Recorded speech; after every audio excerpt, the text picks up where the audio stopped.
વિદ્યાર્થી મિત્રો,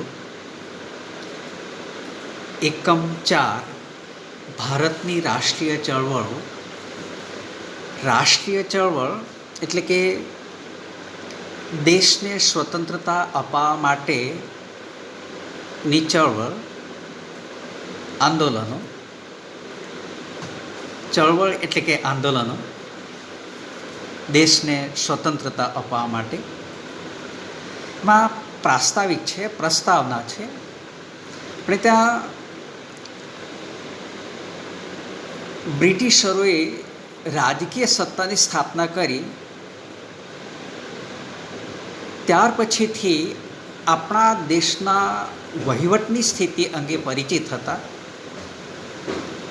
આપણા દેશની અંદર કે જે વહીવટીકર્તાઓ કે શાસનકર્તાઓની વચ્ચે ખટપટ, આંતરિક નબળાઈઓનો લાભ ઉઠાવી બ્રિટિશ ઈસ્ટ ઇન્ડિયા કંપની ઈસવીસન 1757ની અંદર રાજકીય સત્તાની સ્થાપના કરી. એટલે એ જે રાજકીય સત્તાની સ્થાપના કરી ત્યારથી ઈસવીસન 1857 સંગ્રામ, બળવો, વિપ્લવ, ક્રાંતિ, આપણે અલગ અલગ નામથી ઓળખી શકીએ છીએ. એ 100 વર્ષના શાસનકાળ દરમિયાન ભારત પર અંગ્રેજોએ પોતાનું આધિપત્ય સ્થાપી દીધું. એટલે એ જે 100 વર્ષનો જે સમયગાળો, અને એ 100 વર્ષના સમયગાળાની અંદર એ ભારતમાં પોતાનું સ્થાપત્ય સ્થાપી દીધું હતું. એ મજબૂત વહીવટી માળખાનો ધીમે ધીમે વિકાસ કર્યો અને અંગ્રેજોએ સ્થાપેલ વહીવટી માળખા દ્વારા આખા દેશની અંદર સમાન કાયદા, સમાન વહીવટ અને બ્રિટિશ પ્રણાલિકા પ્રમાણે એ ન્યાયતંત્ર પણ અમલમાં આવ્યું. છતાં પરિસ્થિતિ કયા પ્રકારની કે ભારતની અંદર રહેનારા અંગ્રેજો ઇંગ્લેન્ડને વધુ લાભ થાય એવા કાયદા અને વહીવટની સ્થાપના કરી.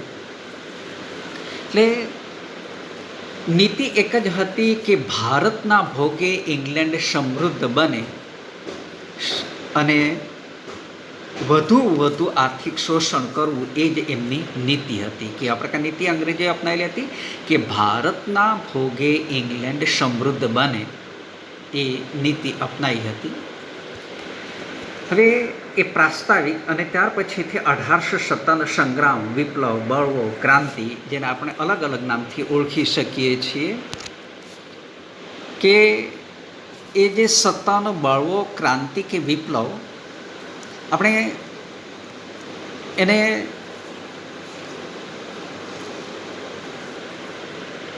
જુદા જુદા સમયે અલગ અલગ નામથી એને ઓળખવામાં આવી શકે છે. એ જે 1857 વિપ્લવ, બળવો, ક્રાંતિ થઈ શકે એ માટેના અલગ અલગ કારણો હતા, જેમાં રાજકીય અસંતોષ, અહીંયા રાજકીય એના કારણો, વિપ્લવ માટેના કારણો છે. એ જે રાજકીય અસંતોષ, આર્થિક શોષણ, સામાજિક, ધાર્મિક, લશ્કરી પરિબળ, અને એ બધાય પરિબળોની અંદર લશ્કરી પરિબળ, કે જે લશ્કરની અંદર એનફિલ્ડ રાઇફલ દાખલ કરવામાં આવી. એનફિલ્ડ રાઇફલ એટલે કે એનફિલ્ડ રાઇફલની બનાવટમાં ગાય અને ડુક્કરની ચરબીનો ઉપયોગ કરવામાં આવતો.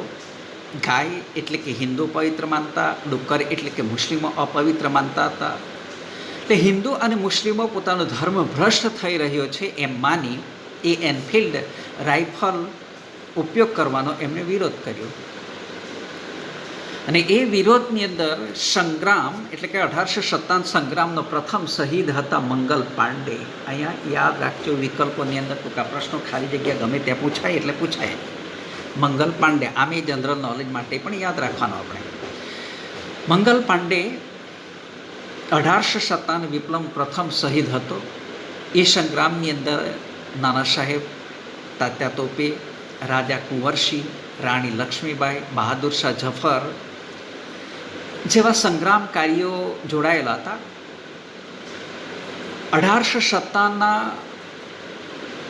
વિપ્લવના પરિણામો અને અસરો ઘણી બધી ઊભી થઈ, જેની અંદર બ્રિટિશ ઈસ્ટ ઇન્ડિયા કંપનીના શાસનનો અંત આવ્યો અને બ્રિટિશ તાજના શાસનની શરૂઆત થઈ. અહીંયા જોજો, બ્રિટિશ તાજ એટલે કે બ્રિટિશ તાજ એટલે શું કે ઇંગ્લેન્ડના રાણી વિક્ટોરિયાના નેજા હેઠળ ભારતનું શાસન ચાલુ થયું, જેની અંદર વહીવટી, લશ્કરી, સામાજિક, આર્થિક, ધાર્મિક નીતિની અંદર બદલાવ આવી શક્યા હતા.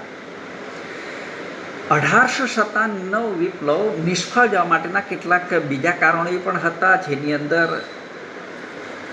નક્કી કરેલ સમય કરતાં વિપ્લવ વહેલો શરૂ થાય. એટલે કે 1 મે ઈસવીસન 1857, એ જે 1 મે ઈસવીસન 1857 એ વિપ્લવ માટેની તારીખ નક્કી કરવામાં આવેલી હતી, પણ એના કરતાં જ વિપ્લવ પહેલો શરૂ થઈ જાય છે. એટલે કે અંગ્રેજોને ચેતવણી માટેની તક મળી જાય છે.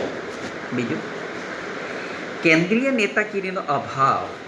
કેન્દ્ર એટલે કે કોઈ એક જ સ્થળેથી આગેવાની લેનાર નેતા નહોતા. જુદા જુદા સમયે જુદી જુદી જગ્યાએથી એ વિપ્લવની શરૂઆત થઈ ગયેલી, તેથી અંગ્રેજોને એ ભારતીય નેતાઓને કે ભારતીય રાજાઓને હરાવવામાં સરળતા રહી. અપૂરતા અને પછાત શસ્ત્રો. સંગ્રામકારીઓમાં રાષ્ટ્રીય ભાવનાનો અભાવ, માત્ર પોતાનો સ્વાર્થ હતું. યોગ્ય અને સંગઠિત નેતૃત્વનો અભાવ, એવા કારણો એના 1857 વિપ્લવ માટેના જવાબદાર પરિબળો હતા. આપણે 8મા ધોરણની અંદર શીખી ગયેલા હતા. ત્યાર પછીથી બહિષ્કાર અને સ્વદેશી એટલે કે વિદેશી ચીજવસ્તુનો બહિષ્કાર કરવો, અને સ્વદેશી એટલે કે પોતાના દેશના કારખાનાઓની અંદર ઉત્પાદિત થયેલી ચીજવસ્તુનો ઉપયોગ કરવો. એક ભારતીય રાષ્ટ્રીય ચળવળના ઇતિહાસની અંદર એક મહત્વનો બનાવ હતો કે જે બંગભંગનું આંદોલન ઈસવીસન 1905.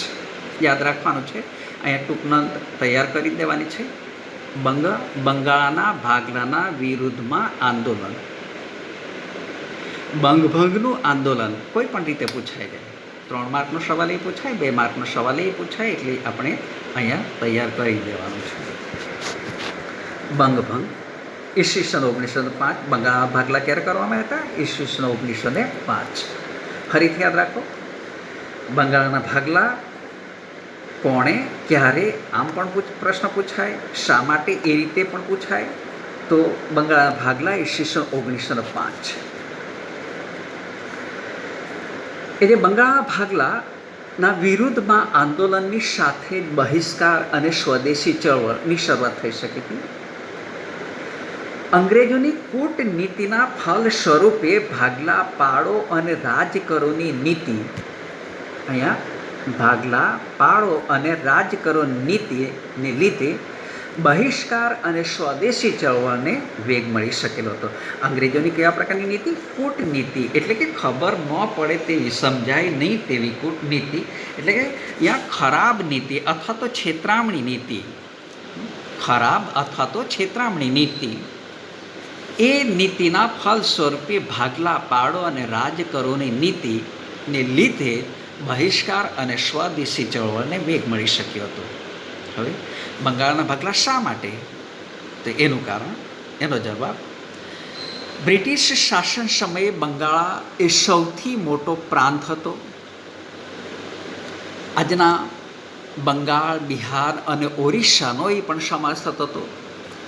બીજા પ્રદેશો કરતાં એ બંગાળ રાષ્ટ્રીય ચેતનાનું કેન્દ્રબિંદુ હતું. રાષ્ટ્રીય ચેતના, ચેતના એટલે કે સભાનતા અથવા જાગૃતિ માટેનું કેન્દ્રબિંદુ હતું. રાષ્ટ્રીય ચળવળનો વેગ અને વિચાર એ બંગાળમાંથી જ મળતો હતો. એટલે કે અહીંયા બંગાળમાંથી જ મોટાભાગે રાષ્ટ્રીય ચળવળની વેગ એટલે કે ગતિ અને વિચાર મળતો હતો. 1857ના વિપ્લવ બળો કે ક્રાંતિની અંદર હિન્દુ અને મુસ્લિમ એકી સાથે અંગ્રેજોની સામે લડ્યા અને એના જ લીધે ભાગલા પાડો અને રાજ કરોની અંગ્રેજીની કૂટનીતિ દ્વારા કોમવાદને ઉત્તેજન આપવા માટે એ બંગાળના ભાગલા પાડવામાં આવ્યા.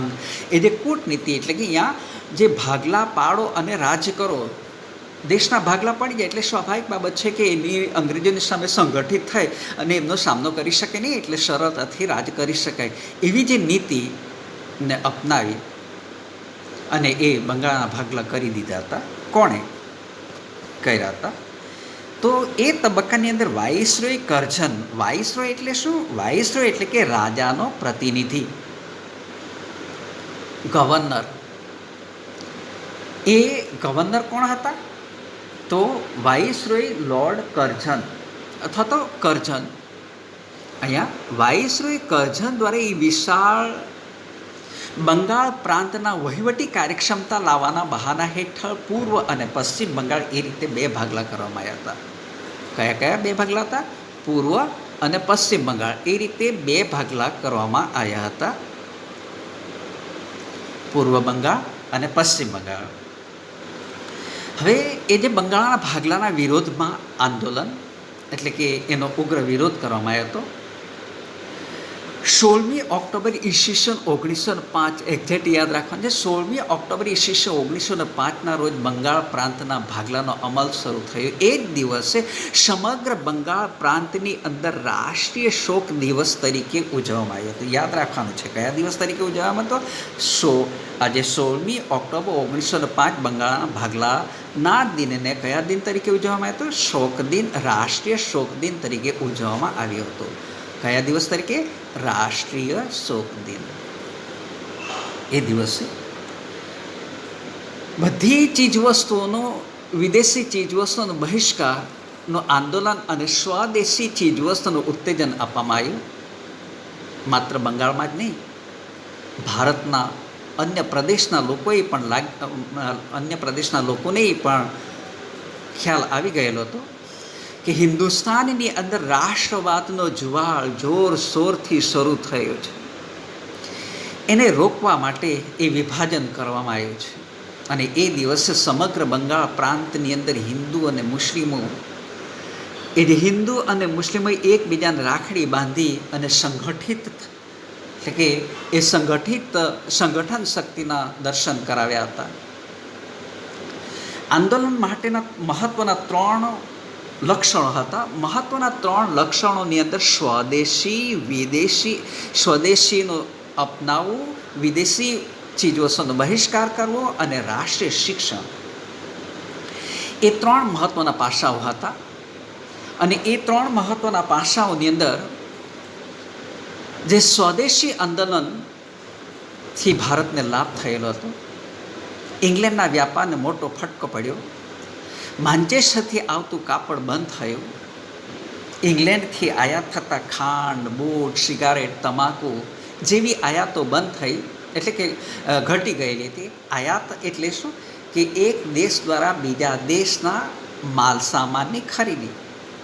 એટલે એ આયાતો ઘટી ગઈ અને ભારતમાં બનેલા કાપડનું વેચાણ વધી શકેલું હતું. સ્વદેશી ચીજવસ્તુઓ બનાવવા માટેના કારખાના શરૂ થયા. બંગાળ ઉપરાંત હિન્દુસ્તાનના અન્ય પ્રદેશો, ખાસ કરીને એટલે પંજાબ, ઉત્તર પ્રદેશ, મધ્યપ્રદેશ, મુંબઈ જેવા પ્રાંતોની અંદર એ લડત માટેના પ્રત્યાઘાતો શરૂ થયા હતા. આપણા ગુજરાતની અંદર એ લડતનો પડઘો પડી શકેલો હતો. અને એની સાથે સાથે બ્રિટિશ પાર્લામેન્ટની અંદર એનો જબરજસ્ત પડઘો પડ્યો. એ બ્રિટિશ પાર્લામેન્ટની અંદર જબરજસ્ત પડઘો પડતાની સાથે જ અહીંયા બ્રિટિશ પાર્લામેન્ટની અંદર એ જબરજસ્ત પડઘો પડ્યો અને એની સાથે જ એ બ્રિટિશ પાર્લામેન્ટે ફરીથી વિચારણા માટેના પ્રયાસો શરૂ કરી દીધા. અને માત્ર 6 જ વર્ષની અંદર, એટલે કે ઈસવીસન 1911ની અંદર બંગાળના ભાગલા રદ કરવા પડ્યા હતા. એટલે આપણને ખબર છે ને કે બંગાળના ભાગલા ક્યારે કરવામાં આવ્યા હતા? તો 1905, 16મી ઓક્ટોબર ઈસવીસન 1905ની અંદર એ બંગાળના ભાગલા કરવામાં આવ્યા હતા અને ઈસવીસન 1911ની અંદર એ બંગાળના ભાગલા રદ કરવા પડ્યા હતા. એટલે કે 6 વર્ષના ટૂંકા ગાળાની અંદર એ ભારતના લોકોના વિરોધને કારણે એ બંગાળના ભાગલા રદ કરવા પડ્યા હતા. હિન્દુસ્તાનના લોકોનો એક યાદગાર વિજય સંગઠન શક્તિનો વિજય હતો અને અંગ્રેજ શાસન વિરુદ્ધ જાગૃત થયેલ નવી જ ચેતનાનો વિકાસ થઈ શકેલો હતો. નવી જ ચેતના જાગૃત થઈ શકી હતી. ત્યારબાદ મુસ્લિમ લીગની સ્થાપના ઈસવીસન 1906. મુસ્લિમ લીગની સ્થાપના ક્યારે કરવામાં આવી હતી? ઈસવીસન 1906. ઈસવીસન યાદ રાખી લેવા છે એક્ઝેક્ટ. ઈસવીસન 1906ની અંદર મુસ્લિમ લીગની સ્થાપના. આપણને ખ્યાલ છે હવે કે અંગ્રેજોએ કયા પ્રકારની નીતિ અપનાવી હતી? ભાગલા પાડો અને રાજ કરોની નીતિ અપનાવી, જેથી હિન્દુ અને મુસ્લિમોની વચ્ચે એ વૈમનસ્ય ઊભું કર્યું. વૈમનસ્ય એટલે કે જે હિન્દુ અને મુસ્લિમોની વચ્ચે વેરભાવ અથવા તો દુર્ભાવના ઊભું કરવા માગતા હતા. એ સમયે વાઇસરોય મિન્ટો અને હિન્દી વજીર મોર્લે ભેગા થઈને રાષ્ટ્રવાદની યોજના કચડી નાખવા માટેની યોજના તૈયાર કરેલી હતી. રાષ્ટ્રવાદની યોજનાને કચડી નાખવી. પણ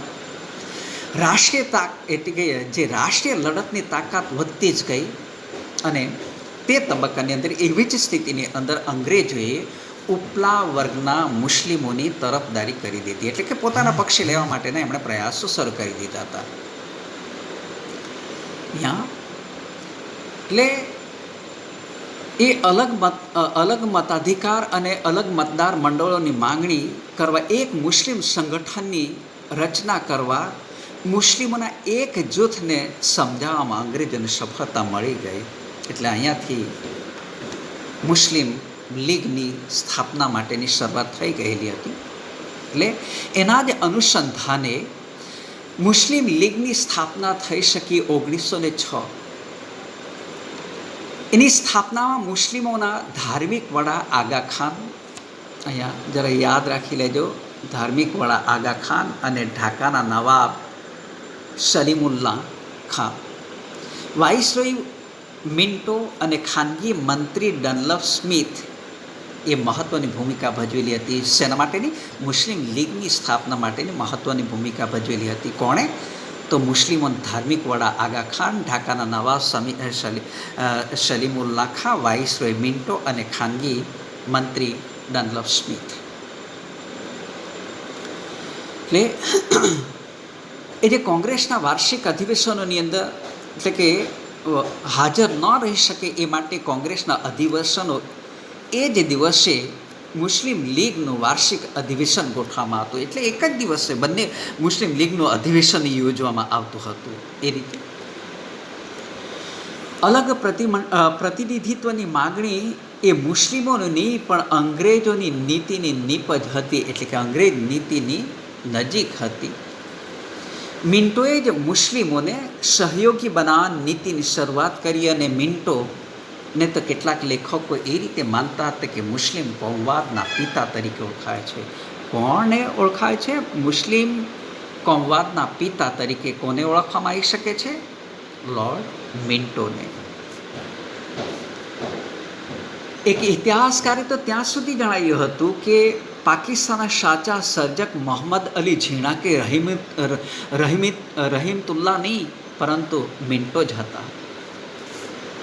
હિન્દુ મુસ્લિમ સંઘર્ષ વધ્યો અને આખિરકાર હિન્દુસ્તાનના ભાગલામાં એ પરિણામી શક્યું. હિન્દુસ્તાનના ભાગલા પડી શક્યા. ત્યારબાદ એ જે ઉગ્ર ક્રાંતિકારી ચળવળ અને ઉદ્ભવ એટલે કે એનો વિકાસ, ઉગ્ર એટલે કે આક્રમક ક્રાંતિકારીનો ઉદ્ભવ અને એનો વિકાસ કઈ રીતે, કયા નેતાઓ દ્વારા શરૂ કરવામાં આવ્યો હતો?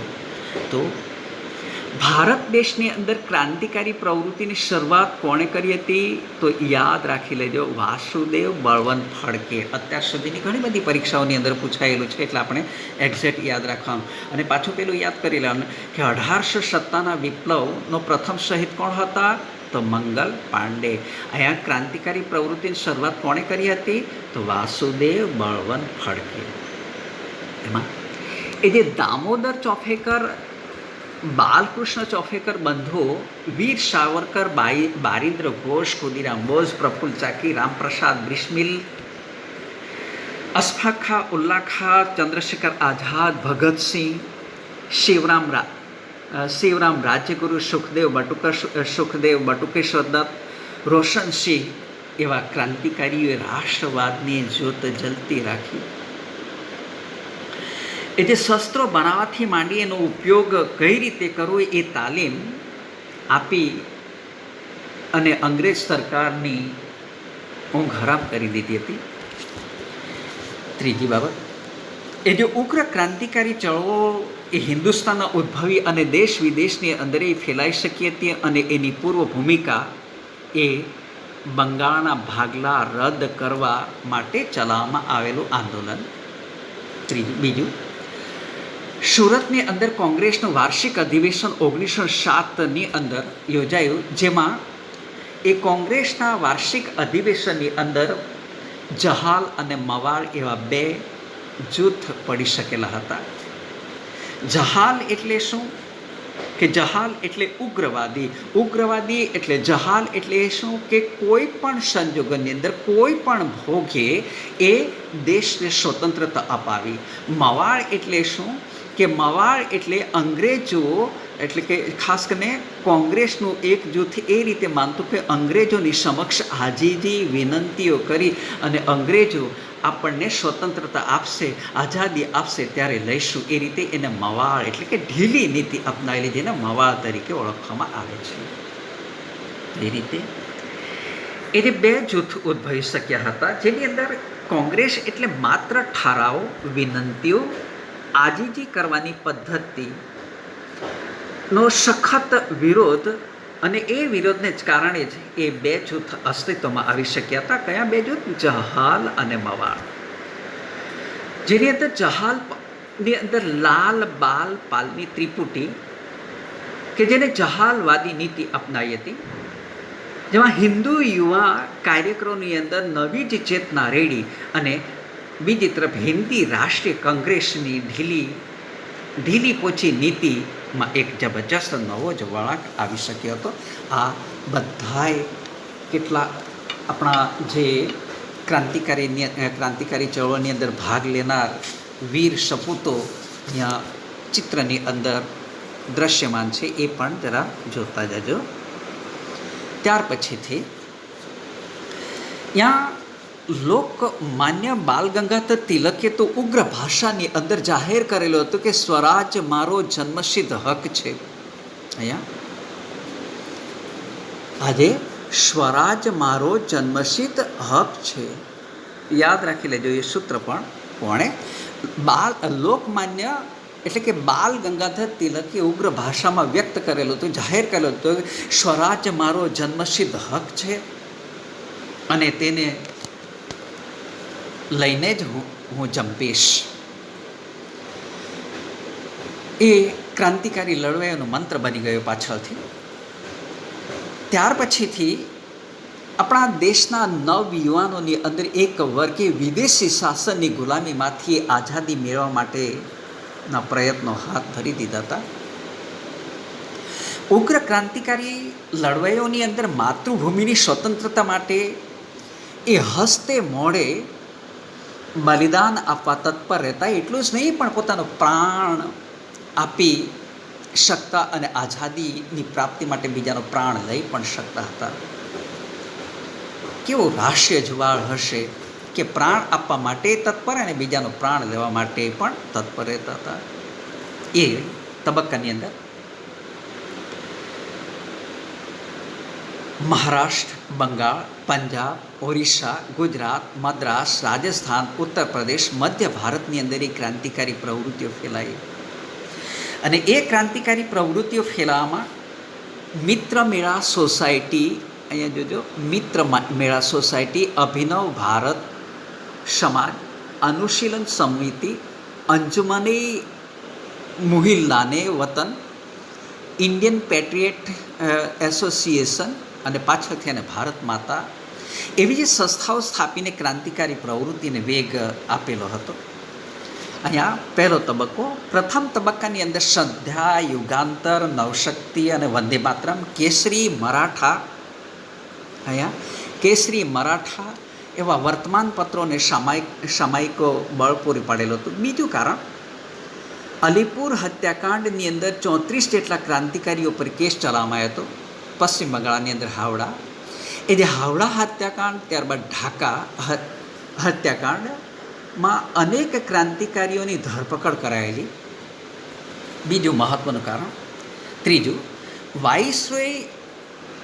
વાઇસરોય હાર્ડિંજ ઉપર બોમ્બ ફેંકી હત્યા કરવાનો પ્રયાસ કરવામાં આવ્યો હતો 13મી નવેમ્બર ઈસવીસન 1909. અને ત્યાર પછી તે કેટલાક ક્રાંતિકારીઓની ધરપકડ કરવામાં આવી. ત્રીજો ચોથો બનાવ, દિલ્હી, એ જે દિલ્હીની અંદર વાઇસરોય મિન્ટો ઉપર બોમ્બ ફેંકવામાં આવ્યો હતો.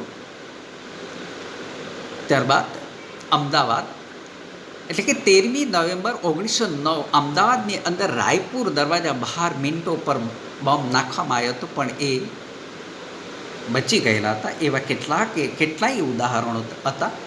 બીજો તબક્કો, 1920થી 42નો તબક્કો, જે કાકોરી લૂંટ કેસ. અહીંયા 1920થી 24 બીજો તબક્કો, કાકોરી લૂંટ કેસ, લાહોર હત્યાકાંડ અને કેન્દ્રીય ધારાસભા, એટલે કે દિલ્હીની અંદર બોમ્બ નાખવા માટેના જે પ્રયાસો થયેલા, એ બધી પ્રવૃત્તિઓની અંદર સહભાગી બનનાર ક્રાંતિકારી વિશે આપણે 8મા ધોરણની અંદર જોયેલું હતું, શીખેલા હતા. ત્યારબાદ આપણે આપણા ગુજરાતની અંદર એ જે ઉગ્ર રાષ્ટ્રવાદી ચળવળ, એ જે ગુજરાતની અંદર ઉગ્ર રાષ્ટ્રવાદી ચળવળના સંદર્ભમાં જોઈશું તો અહીંયા એ જે સશસ્ત્ર ક્રાંતિની ભૂમિકા તૈયાર કરનાર નેતા હતા શ્રી અરવિંદ ઘોષ. યાદ રાખી લેવાનું છે, ગુજરાતની અંદર ક્રાંતિની ભૂમિકા તૈયાર કરનાર કોણ હતા? શ્રી અરવિંદ ઘોષ. અહીંયા શ્રી અરવિંદ ઘોષે એ ક્રાંતિની ભૂમિકા તૈયાર કરેલી હતી. અને પડદા પાછળ રહી એમણે કામગીરી કરેલી હતી. અરવિંદ ઘોષના ભાઈ બારિન્દ્ર ઘોષ એ હંમેશા આગળ રહેતા હતા. 1902ના તબક્કાની અંદર બારિન્દ્ર ઘોષ ગુજરાત આવ્યા, દક્ષિણના પ્રદેશોને ખુદી વળ્યા હતા અને એમને સહકાર મળેલો હતો શ્રી છોટુભાઈ અને શ્રી અંબુભાઈ પુરાણી જેવા સશક્ત સાથીદારો મળ્યા. બીજું, નર્મદા કિનારે સાકરિયા સ્વામી, કે જેમણે 1857ના વિપ્લવની અંદર ઝાંસીની રાણી લક્ષ્મીબાઈની સાથે રહી એ યુદ્ધ લડેલા હતા, એટલે કે સંગ્રામમાં ભાગ લીધેલો હતો. ત્રીજું, બારિન્દ્ર ઘોષ કે જેમણે વડોદરા, ચરોતર, એટલે કે ખેડાના આખા પ્રદેશો કે વિસ્તારની અંદર, અમદાવાદ, મહેસાણા એમ પ્રત્યેક સ્થળે મધ્યમ વર્ગના યુવાનોની અંદર ક્રાંતિનો રંગ લગાડેલો હતો. ત્રીજું, અમદાવાદની અંદર રાયપુરા દરવાજા બહાર વાઇસરોય લોર્ડ મિન્ટોની બગી ઉપર બોમ્બ નાખવાનો એ ક્રાંતિકારી બનાવ ગણી શકાય છે. આપણને ખ્યાલ છે, અગાઉના પેરેગ્રાફની અંદર જોઈ ગયા હતા કે 13મી નવેમ્બર 1909ની અંદર અમદાવાદના રાયપુર ખાતે, એટલે કે રાયપુર દરવાજા બહાર વાઇસરોય લોર્ડ મિન્ટોની બગી ઉપર બોમ્બ નાખવામાં આવેલો હતો. એ એક મહત્ત્વની ઘટના હતી. બાદ અરવિંદ ઘોષે ભવાની મંદિર, અહીંયા બરાબર ખ્યાલ રાખજો, એ જે ભવાની મંદિર, અહીંયા અરવિંદ ઘોષે એ ભવાની મંદિર નામના પુસ્તકની અંદર એ ક્રાંતિની યોજના લખેલી, એને ગુજરાતી ભાષામાં અનુવાદ કરેલું, જેની અંદર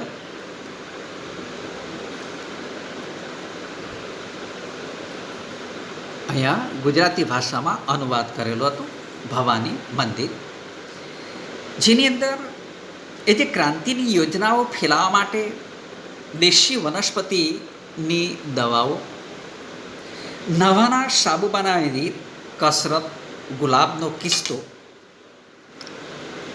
કાયદાનો સંગ્રહ એ શીર્ષકવાળી પુસ્તિકાઓ પ્રગટ કરેલી, જેથી અંગ્રેજોને એ અંગેનો ખ્યાલ જ ન આવી શકે. એ પુસ્તિકાઓની અંદર બોમ્બ કઈ રીતે બનાવવો, બોમ્બને કઈ રીતે ઉપયોગ કરવો એ અંગેની તમામ માહિતીઓ આપવામાં આવેલી હતી.